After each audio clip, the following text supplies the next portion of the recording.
On everybody. I just wanted to do a quick video to go through the announcement that was made yesterday. I made a Facebook post about it, just posting the article that was shared, and I had a few people reach out and want to get more information or maybe a summary of what this news means, how it impacts potential borrowers, because this is something, by the way, that hasn't happened in coming up on 20 years. For the past almost 20 years, the mortgage industry has used a classic FICO scoring model, an older FICO scoring model.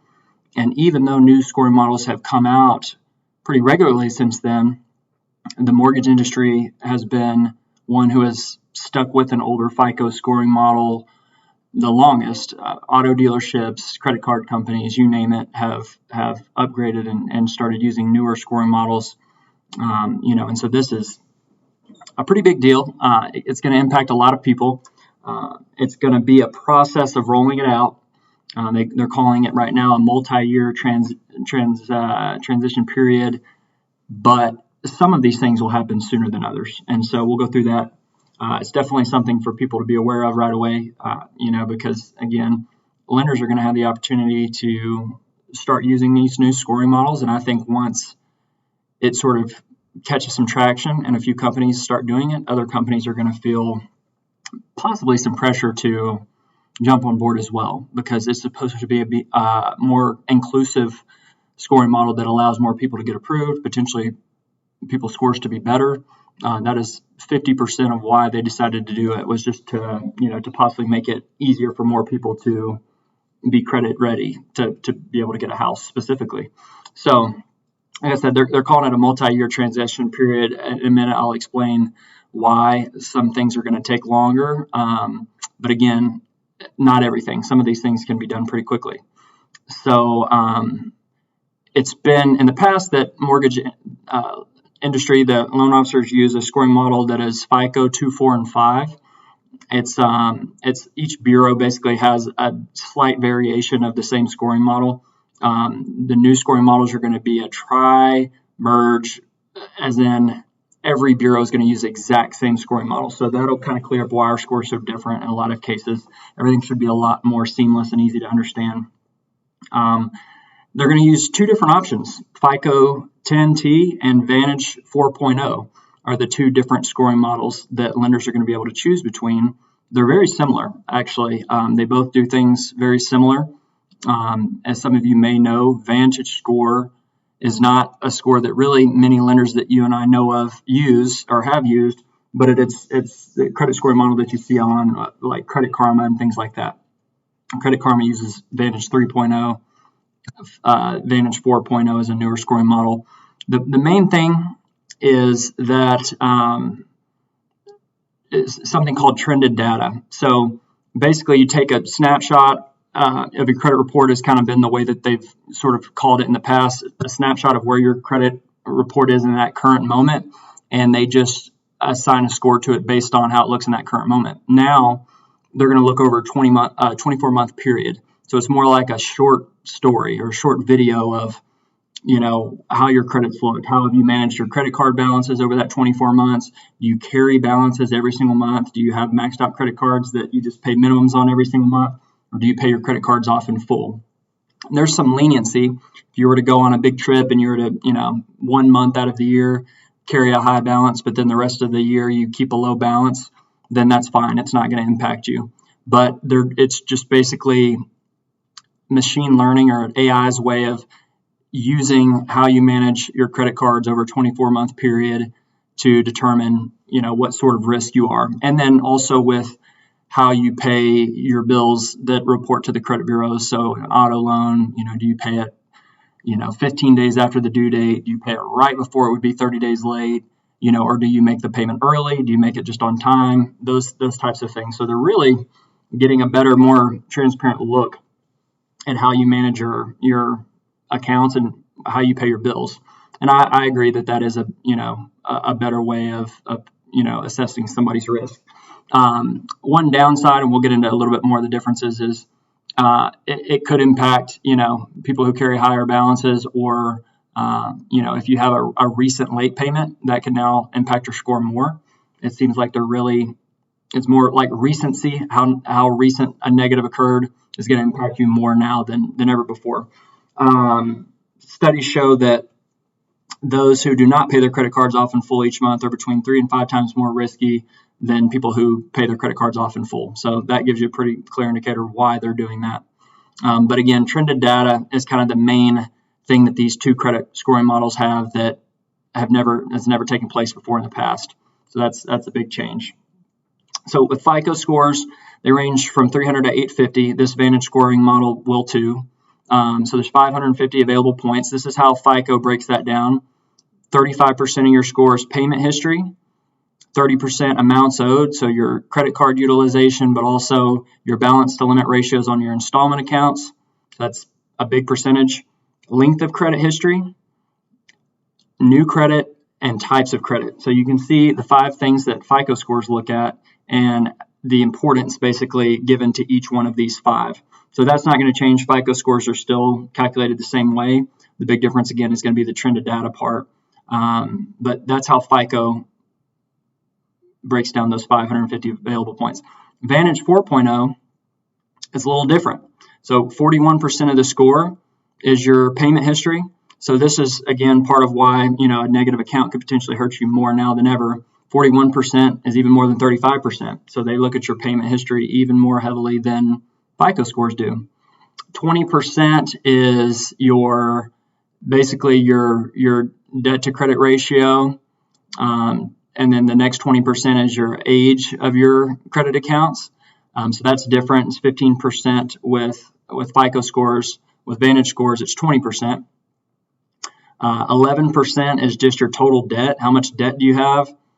6% is how many credit accounts have recently been opened. So that's kind of the equivalent of inquiries. And this impacts your score even less with Vantage scores than with FICO scores. It's 10%. And then 2%, which is obviously a tiny percentage, is how much available credit do you have. So I think that this category, and this category all are basically the same thing as this. And if you add those 3 up, it equals 28%. Those 2 and that. And here it's 30%. So I don't know why they break it up the way that they do, but I guess it's just a way of looking at what that total 30% looks at. The main thing is credit card utilization. You can say all day long that your balance to limit on your installment loans impacts your scores, this category too, but we all know it's not the same. You can have hundreds of thousands of dollars in installment debt. You can have student loans, mortgages, auto loans, and still have great scores. But if you have a $300 credit card and it's maxed out, it could cost you, big time. And so that really is the main thing is credit card utilization. I just thought it was funny to note that they made between the Vantage 3.0 and 4.0, probably a bunch of people who get paid a lot of money made the big change of changing that just 1% from those, just adding 1% up there.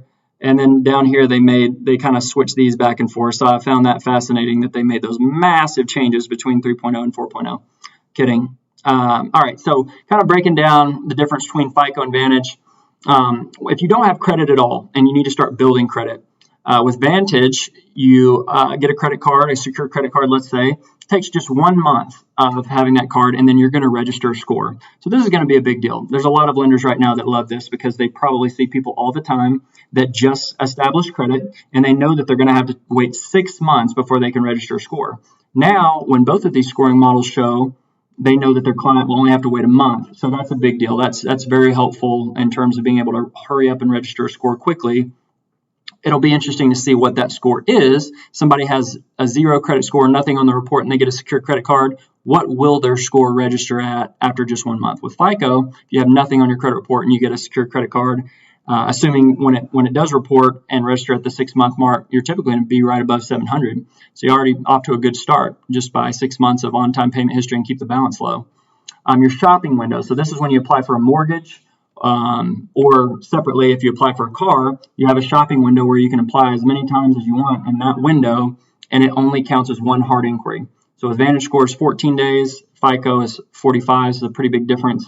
Now, this is where it sort of starts to get interesting. So paid collections will no longer impact scores. That's a big deal. There's a lot of people that have not wanted to pay collections for a long time, rightfully so, because in some cases, it could lower your scores. Well, now paid collections will no longer impact scores. Maybe even one day that they say paid collections won't report, because if they're not going to impact the score, why would collection companies want to pay money to furnish this information to the bureaus? It's going to ignore paid medical bills. That was a law that was actually passed this July. Next July, medical bills $500 or less will no longer report, and so that'll be big in 2023. But unpaid medical will not have as much of an impact as other types of collections. Unpaid medical collections that are above $500, even as of next year, will have less of an impact, and that's not always been the case, specifically with mortgage, the scores that mortgage lenders use. Medical bills have impacted the score just as much as other types of collections. And as we mentioned, rental history, utility bills, those types of things will be able to be scored. They can report on any credit report now. Even on a mortgage report, you might see rental history, utility bills. They're just not getting calculated in those scores. Everything else, cars, credit cards, they do. But now, even with the mortgage, your rental history, utility bills can help you. Now, it gets a little tricky because right now, telecom companies, utility companies are not data furnishers to the credit bureaus. So it's going to be a process of getting that set up to where everybody who's a renter and who pays their utility bills and wants to opt in for that, like an Experian Boost type of thing, to where everybody can do that. So I don't know if it's going to be that creditor or that utility companies become data furnishers and they start sending this information to the bureaus every month. That's going to be a process and a build out and a learning curve. Or if there'll be third-party companies that basically do this on their behalf. We'll have to wait and see. It's already being done to a certain extent, so there's kind of a blueprint for it, but that's part of what is going to take a little bit of time to we'll see how it goes. And then just some takeaways from this. There's a lot more to it, but this is kind of the main things right now. Trended data is 24-month period, how you manage your credit card balances over that period, and when you make your payments. So just things to be thinking about. You want to get your credit cards paid off every month. It's never, been as important as it is right now. And making your payments on other types of accounts that report, making sure you make those payments on time. Because if your bill's due on your mortgage your mortgage, let's say your auto loan on the 1st, but you don't make it till the 15th every month, well, they're going to see that. And that's going to look more risky than somebody who makes their payment on time or even a few days early. Recent lates will have a bigger impact on the score. So just on-time payments have never been more important. Either way, new scoring model, old scoring model, recent negative accounts always hurt you a lot. So I don't think that's a really big deal. I don't see why they would make a 30-day late hurt you more than it already does. Most of the time, in my experience, somebody who just has one 30-day late on the report and that's it, it's just a mistake. Life happened. They got busy. And, it's unfortunate that it takes so long to bounce back from, just 1 month, one time, a late payment hitting you and dropping your scores as much as it can. Rental history, utility bills, like I said, and medical bills will impact your score less. Right now, paid medical bills no longer report. Next year, medical bills $500 or less will no longer report. And then just paid collections in general will impact your score a lot less, or not at all. And so some big changes coming soon. Again, the total, process is going to be a multi-year transition, it says. I think that has to do more with the rental history and utility bills and getting all that changed. I don't think it's going to take as long just for the lenders to change scoring models. So then, they can change scoring models, and it doesn't necessarily have to be that everybody's rental history, utility bills, or anything like that reports. It's just going to change the way that the data is, that is on your report is being scored. They're just going to, picture like a big funnel, and all the data on your credit report goes in the top of the funnel, and it gets analyzed by these two different scoring models, and they just break it down based on this and based on this, and that's how it populates a score. And so that can happen, I think, a lot sooner. I think from what I'm hearing, lenders will have, a certain say in when they decide to make that change. I've heard some say that they don't think lenders will. I tend to disagree. I think that there is a huge percentage of the population they're saying right now will benefit from this change. A lot of people who have, are considered not scoreable right now, that don't have a credit score at all, will once this change is made. And, with the Vantage score being 1 month instead of 6 months, that's going to, I think there's more upsides overall than downsides. Again, the main downside really is the trended data on credit card balances. But again, if you were not going to be able to pay down your credit cards right before you bought a house, those were going to impact you a lot anyways. It used to be that all you had to do was wait. You could wait till a month before you had a loan officer pull your report, and you could then pay down your credit cards. But now they're going to be watching over a longer period of time. So you just want to get in the habit now of getting them paid off. Don't leave balances. It's going to be a good thing for you. Ultimately, save you a lot of money, not have to pay in interest. But obviously, it's one of those things easier said than done. So it's just one thing to think about. But overall, I think the pros outweigh cons. I think this is something they've been wanting to do for a long time. The FHFA has been talking about it, but getting it right, a change that, they really felt like not only would help people, but also be a better, more accurate indicator of somebody's likeliness to repay or risky, level of risk to lenders. That it's not an easy thing to figure out. So if anybody has any more questions, please let me know. I'll definitely be doing more videos on this. There's more. This video has already been somewhat long, and so I'll keep this one short. There's more things, like how charged off credit cards impact your score, how versus how they did with mortgage score. There's a lot more, but this just kind of gives an idea of some of the main things that are going to change. Some of this I think will be rolled out relatively soon. Some things might take a little bit longer, but the medical bills that are zero balance now that no longer report, that's already a thing. And next July, medical bills $500 or less will no longer report. That's already a thing. So regardless of all this, that's already a thing. But again, medical bills that are unpaid now will just impact the score less once this change is made. Again, if anybody has any questions, feel free to reach out. I'll talk to you later.